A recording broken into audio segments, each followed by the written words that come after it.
Good evening. Welcome to Singapore Tonight. I'm Yvonne Yong.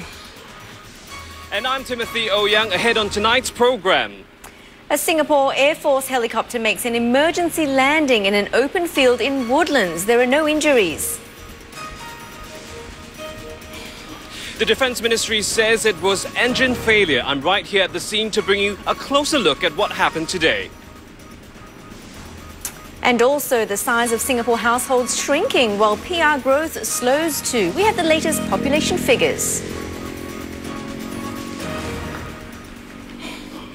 And our top story tonight, a Republic of Singapore Air Force or RSAF Apache helicopter had to make an emergency landing in Woodlands this afternoon. Tim.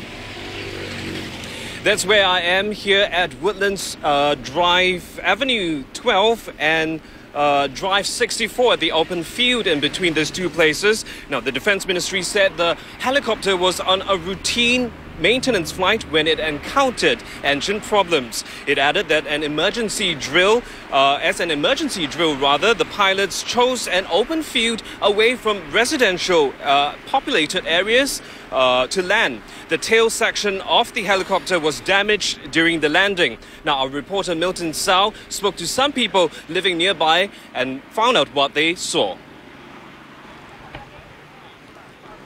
Residents in Woodlands were greeted with an unusual sight. In full view, a military helicopter in the middle of an open field. The RSAF Apache helicopter made an emergency landing near Woodlands Drive 64. Though there was no damage to civilian property, the aircraft landed relatively near a housing estate. The field is a popular spot with residents from the nearby estate for leisure activities. I was playing soccer with my friend and then I saw the helicopter was like going to drop and then it fell. Then I continued playing. Then suddenly I came out. I wanted to see what happened. Then I walked all the way here. The police arrived already. I'm standing here at Woodlands Drive 64 where the site is right behind me. It has drawn a crowd of curious onlookers who are wondering what has happened.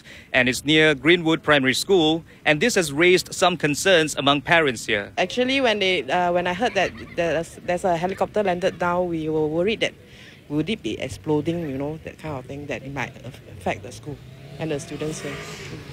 It's very near to the school, especially along this area. You can see lots of people going jogging in the evening. So it's really, especially for the school, because you can see students walking around here. Yeah, it's really a concern. This incident is a bit worried about the school also. Yeah, because now they are having school, a lot of children here, so it's quite dangerous. Yeah. As a precautionary measure, MINDEF says the RSAF will temporarily suspend all training for its Apache fleet. Training for naval helicopters with similar engines as the Apache helicopter will also be on hold. Well, we got Chairman of the Government Parliamentary Committee for Defence and Foreign Affairs, Michael Palmer, on the phone tonight. And he told us he's happy to hear that the pilots were not injured in the incident and he'll be seeking answers from MINDEF. What caused the accident, whether it's pilot error or technical fault in the aircraft, and if technical fault, then what was the cause of that? Was it just normal wear and tear? Was it something that could have been detected? Pilot error, what happened, why the pilot made the error? Sometimes these things are foreseeable, sometimes they're not foreseeable. We await the outcome of that inquiry. Now, Tim, you have the expert view for us. What did you find out today?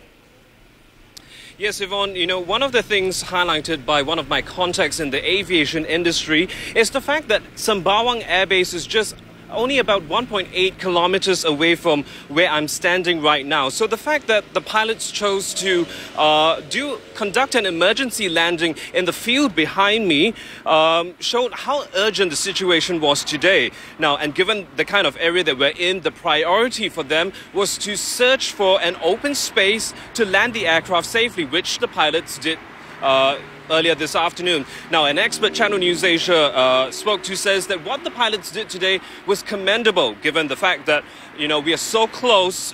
They chose to land so close to residential areas just behind us. And they add that this was a textbook example of what pilots have been training for in terms of conducting emergency landings. We would have to consider where we are in time and space and how much time we really have to put the plane down, put the aircraft down safely. Now, this decisions have to be made in a matter of seconds, and it's a situation where the pilots don't have the luxury of time. But I think what is fortunate, I think what all of us should know is that as pilots, both military as well as civilian, we are all trained to handle such emergencies, and the fact that these pilots put the plane down safely with no injuries to themselves or others is a testament to their skill, their training, and their professionalism. And I'm joined now by one of our reporters, S. Ramesh, who was one of the first to get to the scene this afternoon. Now, Ramesh, what did you see when you got here? Well, Tim, in fact, the Channel News Asia MediaCorp News team was among the first to arrive here at the scene at Woodlands Avenue 12.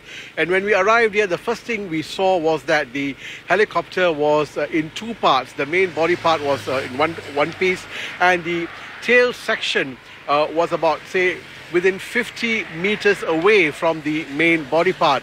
Another observation which we immediately made was that there were no signs of any fire as a result of the emergency landing. Although the Singapore Civil Defence Force was here in full force, the ambulance service was also here, but as there were no casualties, both the SCDF and the ambulance service left the scene about 1 hour after the police and the military personnel came here to take over the investigation and to find out what had actually happened. And of course, the concern amongst many residents, as we have seen earlier, is that the helicopter had to make an emergency landing very near a school, the Greenwood Primary School, and also there are a lot of flats around this area. We understand that, in fact, this is probably the second emergency landing that an RSAF aircraft has had to make in the past 7 months. We understand that sometime in February, a Eurocopter helicopter had also had to make an emergency landing somewhere within the vicinity of Woodlands also. Now, earlier we spoke to one of the senior commanders who was here on the scene immediately, and the commander emphasized that the pilots are safe, and although the pilots are safe, as a precautionary measure, they have decided to send them for a medical checkup at the nearest medical center. The pilots did an emergency landing in the open field next to Woodlands Avenue 12, avoiding populated areas.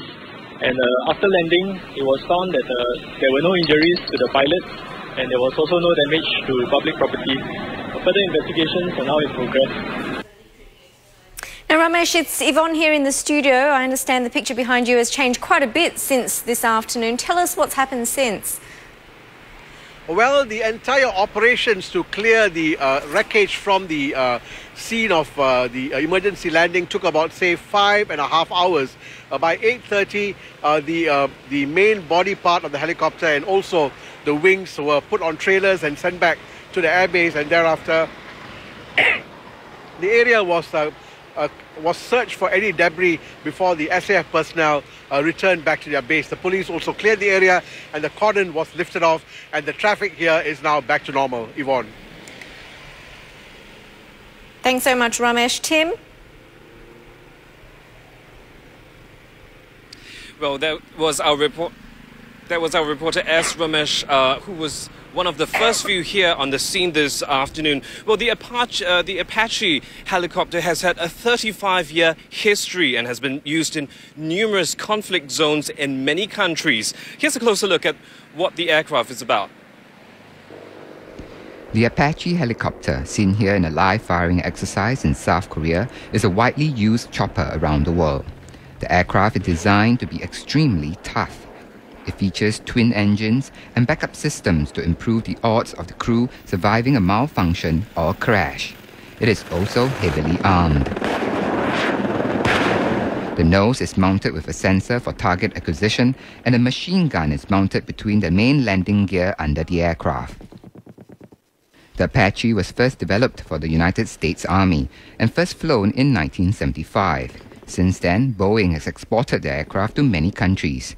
The Apache has become the main attack helicopter of several nations, including the UK, Japan, and the Netherlands. It was also used in the war in Afghanistan, the war in Iraq, and the Persian Gulf War. Singapore joined the Apache family in 1999. Seen here in an airshow rehearsal by the Singapore Air Force, the model currently owned by the Republic is considered the most advanced in the Apache series, the AH-64D Longbow helicopters. According to a report, at the time Singapore first deployed the aircraft in 2006, its Air Force has already logged more than 8,000 accident-free hours in 3.5 years of training in Arizona in the United States. So a very tough aircraft and some very skilled men at the helm today, ensuring that a potential disaster was averted. That's all from me here in Woodlands in the northern part of Singapore. Back to you, Yvonne. Okay, thanks so much, Tim, for that update. Now we're heading for a short break. Coming up,